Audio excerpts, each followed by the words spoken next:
14 जनवरी 1761 को अफगान आक्रमणकारी अहमद शाह अब्दाली और मराठा सदाशिवराव भाऊ पेशवा के बीच पानीपत की तीसरी लड़ाई हुई।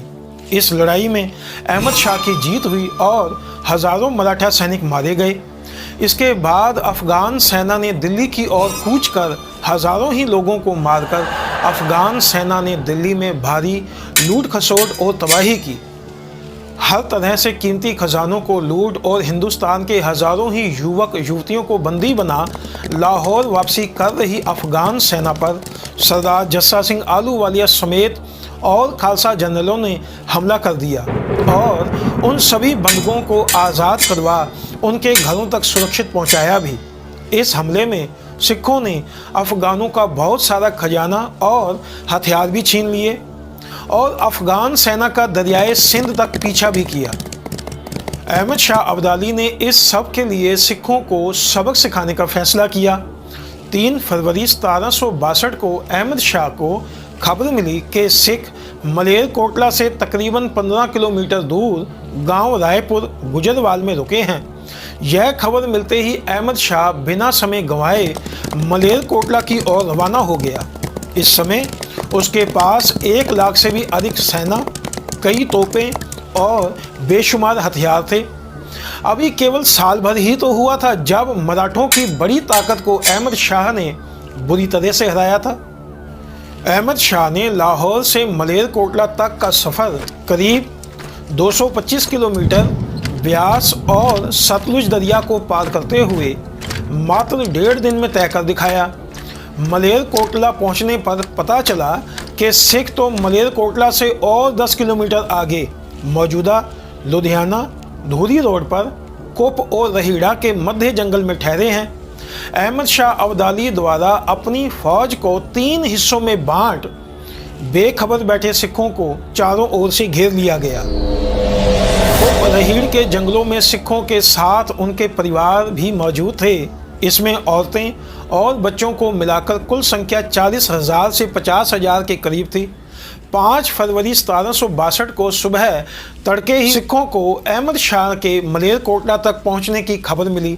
इसलिए कुछ सिखों ने वहां से निकलकर गांव गरमा, जो वहां से 6 किलोमीटर की दूरी पर था, वहां दौड़कर गए ताकि वहां बैठे परिवारों को बचाया और सुरक्षित किया जा सके।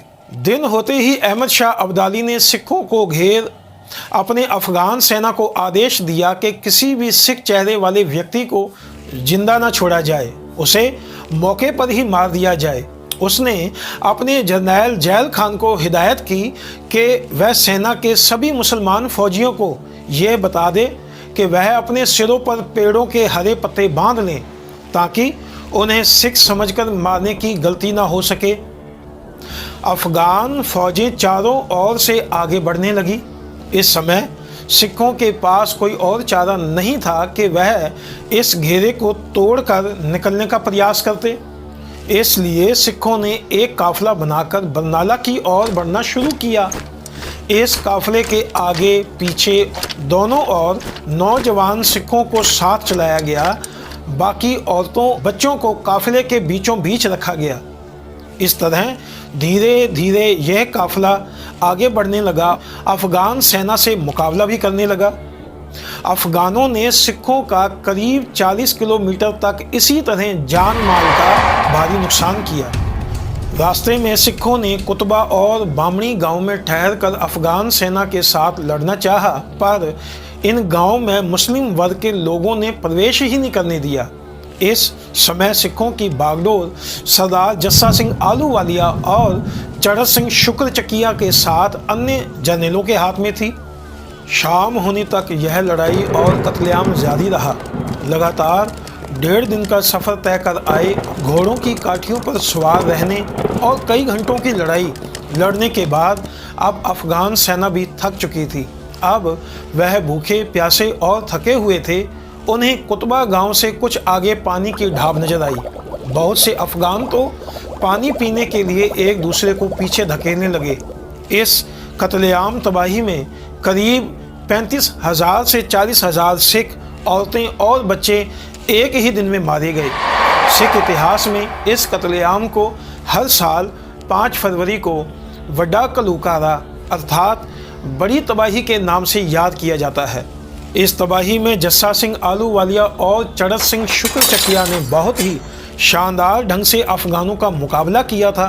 ऐसा माना जाता है कि इस लड़ाई में इन्हें तीर बरछे तलवारों के करीब 20 या इससे भी अधिक जख्म आए और इसी तरह दूसरे सिखों के भी 8 से 10 जख्म उनके शरीर पर आए थे। आपको यह वीडियो कैसा लगा कमेंट करके ज़रूर बताएं और साथ ही अगर आपने चैनल को अभी तक सब्सक्राइब नहीं किया तो आप कर दें, वीडियो को लाइक कर दें, शेयर कर दें। मिलेंगे जल्द ही आपसे अगली वीडियो में। धन्यवाद।